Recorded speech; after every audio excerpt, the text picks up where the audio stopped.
All right, let's get right into it. We've got an urgent threat assessment here, compiled by the Scrinium Barbararium. The focus? A pretty serious incursion that's kicking off in the unstable Ister Rim. Now, this isn't some drill. This is a live analysis of a real active threat developing on the Imperial frontier as we speak. This quote from the dossier, it just nails it, doesn't it? This is the most important thing you need to understand about the Void Huns. They aren't conquerors. They're not planting flags. Think of them more like cosmic vultures, drawn to chaos. They don't start the fire, they just show up to pick through the ashes. So, you might be asking, why now? Why here? Well, this is where you have to look at the bigger picture. The Imperium is distracted. Its main fleet command at Carnuntum is basically tied up in knots with its own civil war. That paralysis has created a massive power vacuum, leaving the whole Danubian Nebula wide open. And into that silence, something else is creeping in. Something the analysts are calling the noise. Okay, so let's build out a proper threat profile.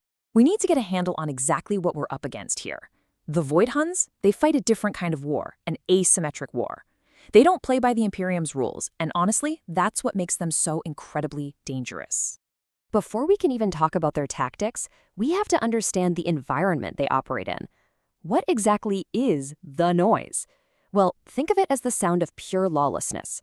It's a sensory fog of war, a constant flood of phantom signals, garbled data, electronic ghosts, the kind of thing that Imperial sensors, which are built for order and clarity, just can't make sense of. And the Void Huns, they don't just survive in the noise, they thrive in it. They are the noise. So how do they actually fight? It really breaks down into a few key points. First, lightning raids. They use these totally unpredictable jump-in, jump-out tactics. They show up, hit hard, and they're gone. Second, their goal is simple: plunder. They're not there to hold territory, they're there to grab material, slaves, energy, whatever isn't nailed down. And third, and this is crucial, they absolutely refuse to get into a straight-up fight. You try to pin them down, and they just dissolve, back into the void. It makes them less like an army and more like a plague, designed to just bleed you dry. Now, here's the really clever part. How do they pull this off? It's all electronic. They bolt these jury-rigged, scavenged ECM emitters all over their ships. These things are basically custom-built to just scream static right into the clean, predictable frequencies that Imperial sensors rely on. What's the result? A ghost fleet. To the Imperium, they're practically invisible. And when they do finally appear, they don't bother with ship-to-ship cannons. No, they go for something way more personal: zero-G boarding. We're talking swarms of warriors in these magnetized void suits that let them just walk across a ship's hull. They don't knock on the front door. They cut a brand new one with plasma cutters and pour right into the heart of a station or a freighter. It is absolutely terrifying. So, to wrap up the threat, the Void Huns are the perfect predator for the chaotic fringe of Imperial space. They're not an army you can meet on the battlefield. They're a constant, mobile, unpredictable drain on your resources. It's a way to win a war not through a decisive battle, but just by bleeding the other guy out. But the story doesn't end there.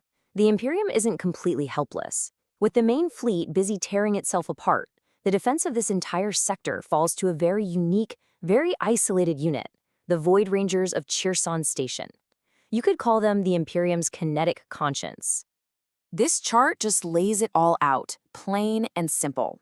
I mean, look at this. It's a study in opposites. Where the Huns are a chaotic swarm, the Rangers are a surgical strike. Where the Huns get in your face, the Rangers operate from extreme long range. It is the absolute embodiment of noise versus signal, chaos versus silence. And here they are, operating from Cherson, which is basically a fortress station built to filter out the chaos of the void. The Void Rangers are, well, they're the Imperium's immune system. They don't fight the storm head-on. They watch, they wait, and they act. The silent guardians of the frontier. Okay, now we're zooming way in. We're looking at a tactical feed to see how they actually operate. It's a protocol they call Kyrie eleison, and for them, this is way more than just a military tactic. It's a philosophy, almost like a prayer that gets answered by physics.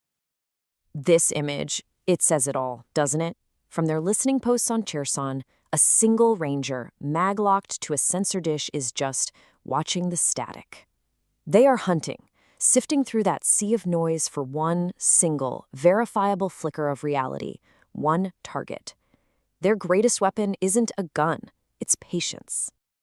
And when they find that target, this is what they use: the K-99 kinetic accelerator. The troops have a grim little nickname for it: the Riveter. You have to understand, this isn't some fancy energy weapon. It's a mass driver, a rail rifle that fires a solid tungsten slug at a ridiculous fraction of the speed of light. And it was designed for one purpose: to make energy shields completely and totally irrelevant. So how in the world does it work? Well, this breaks it down beautifully. First, you have the nail, that tungsten slug, getting accelerated by magnetic coils. Then, the impact. And here's the genius of it. Because it's pure kinetic mass, not energy, Imperial shields literally don't know what to do with it. They're built to deflect lasers and plasma, not a hypervelocity brick. The result? They call it the verdict. The sheer momentum transfer flash boils the target. It vaporizes from the inside out. This is their mantra, almost a prayer. The vector is the verdict. There's no debate, no negotiation. There is only the cold, clean, absolute certainty of physics. A shot from a riveter isn't an attack. It's a judgment being handed down. And the result is, well, it's pure devastation, delivered with the precision of a surgeon's scalpel.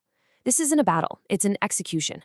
A single ranger, from thousands of kilometers away, can turn a heavily armored frigate into an expanding cloud of superheated gas. One shot, one kill. That's the entire doctrine. And that brings us full circle, right back to the name of their protocol, Kyrie Ellison. For a ranger, a successful kill isn't just a tactical win, it's a theological moment. It is absolute proof that in all the chaos of the void, the laws of physics are still king. It's a prayer answered by momentum. Okay, let's pull the camera back, because this whole conflict, this cat and mouse game between pirates and snipers, it's about so much more than just a border skirmish. This shadow war on the frontier has huge implications for the entire Imperium. It's a constant battle between stagnation and adaptation. What we are really witnessing here is a fundamental conflict of philosophies. It's the messy, adaptive, jury-rigged chaos of the Void Huns against the rigid, ordered, absolute doctrine of the Imperium. It is the war of noise versus signal, being fought every single day out in the dark. Now here's the crazy part. The Imperium, they know this. The very analysts who put this report together, they have this core belief called plasticity. The thinking is that absolute order leads to stagnation, to what they call stasis rot. So in a weird way, they use these threats on the frontier. They harvest useful errors and survival tricks from them to force the Imperium as a whole to adapt, to evolve, and to stay sharp. And that really brings us to the final critical question, doesn't it? In this perpetual conflict between chaos and order, who's the real enemy? Is it the Void Hun, the barbarian creating chaos out on the fringe? Or is it the risk of predictability, of a system becoming so ordered, so rigid, that it just can't adapt anymore?